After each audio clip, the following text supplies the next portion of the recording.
Baik, selanjutnya adalah complementary human, technical, and business expertise, yang mana pelengkap keahlian manusia, teknis, dan bisnis. Secara umum, IDEO ini mencoba untuk membuat tim multidisiplin yang terdiri dari individu-individu yang berbentuk T dalam hal keahlian. Setidaknya satu bidang keahlian dengan keahlian yang dangkal dalam berbagai domain pengetahuan. Bidang keahlian yang mendalam seringkali termasuk dalam salah satu dari 3 domain yang mereka sebut faktor manusia, faktor teknis, dan faktor bisnis. Orang dengan faktor manusia pada tim desain produk atau layanan. Seseorang dengan latar belakang di salah satu ilmu perilaku seperti psikologi kognitif dan antropologi. Kemudian orang dengan faktor teknis membawa keahlian yang mendalam dalam berbagai teknologi yang mungkin digunakan oleh tim dalam merancang produk atau layanan baru. Kemudian yang terakhir, orang dengan faktor bisnis, yaitu membawa keahlian bisnis yang diperlukan untuk mengetahui apakah desain produk atau layanan baru yang inovatif akan terbukti dapat bertahan di pasar. Next.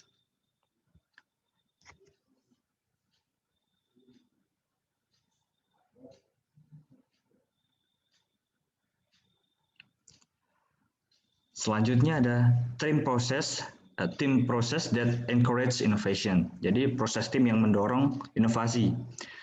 Bagian terakhir dari teka-teki inovasi tim adalah memiliki proses tim yang mendorong anggota tim untuk bertanya, mengamati, membangun jaringan, dan bereksperimen untuk mencari ide-ide yang baru.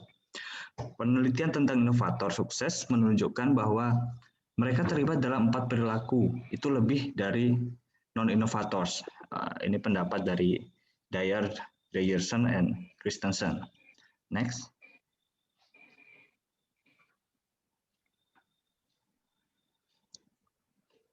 Kemudian akan dibacakan oleh teman saya, Baskoro.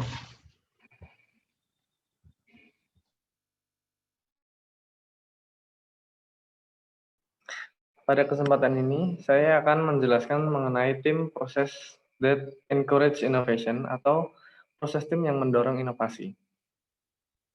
Jadi, proses yang pertama diawali dengan questioning. Proses awal ini telah dirujuk oleh Dyer tahun 2011 dalam DNA The Innovator sebagai question storming. Metode untuk memastikan bahwa tim mengajukan pertanyaan tentang suatu masalah sebelumnya melompat untuk menawarkan solusi. Tidak hanya mengajukan banyak pertanyaan, tetapi juga mengajukan catatan kecil, sehingga dapat dengan mudah mengatur ulang dan memprioritaskannya. Proses kedua, yaitu observing. Observing adalah pengamatan. Fase ini melibatkan pengiriman tim ke lapangan tempat mereka mengamati dan mendokumentasikan pengalaman masyarakat secara langsung. Secara pengalaman ini, mereka mencari cara untuk mengoptimalkan nilai ergonomi atau nilai kemudahan penggunaan, kebersihan, dan fungsionalitas. Selanjutnya adalah proses yang ketiga, yaitu networking. Selain melakukan pengamatan, tim juga melakukan perbincangan sebanyak mungkin dengan masyarakat, melakukan kunjungan, atau membuka forum komunikasi dengan masyarakat. Forum komunikasi ini kemungkinan besar dapat memunculkan ide atau wawasan tentang kekurangan dan kelebihan. Perbincangan yang dapat memberikan informasi penting mengenai apa yang harus dilakukan ke depannya. Selanjutnya proses keempat, yaitu brainstorming solution and associating. Fase berikutnya melibatkan membawa semua wawasan yang diperoleh melalui observasi, wawancara, kembali ke sesi curah pendapat, yang disebut sebagai penyelaman mendalam. Selama sesi curah menyelam pendapat, semua orang secara terbuka membagikan semua pengetahuan yang diperoleh selama pengumpulan data. Pada dasarnya, adalah sesi mendongeng dengan banyak detail tentang individu kehidupan di mana mereka menangkap wawasan, pengamatan, kutipan, serta detail berbagi foto, video, dan catatan. Setelah ide dibagikan, tim mulai melakukan brainstorming, desain solusi untuk masalah yang mereka saksikan. Kemudian, untuk secara aktif mendukung pemikiran asosiasional selama fase brainstorming. Dan fase terakhir, Mohon maaf, moderator. Dan fase terakhir, yaitu proses kelima, adalah prototyping.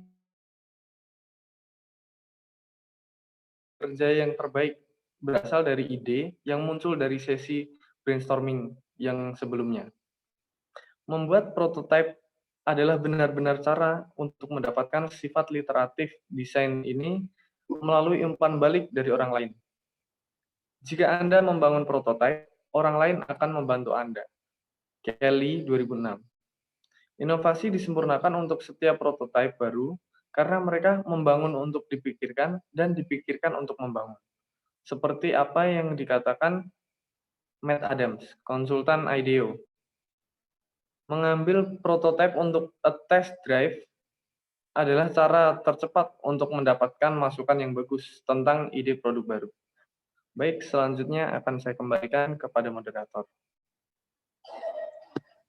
Baik, mungkin cukup sekian presentasi dari kelompok 7 tentang chapter 15 dan chapter 16.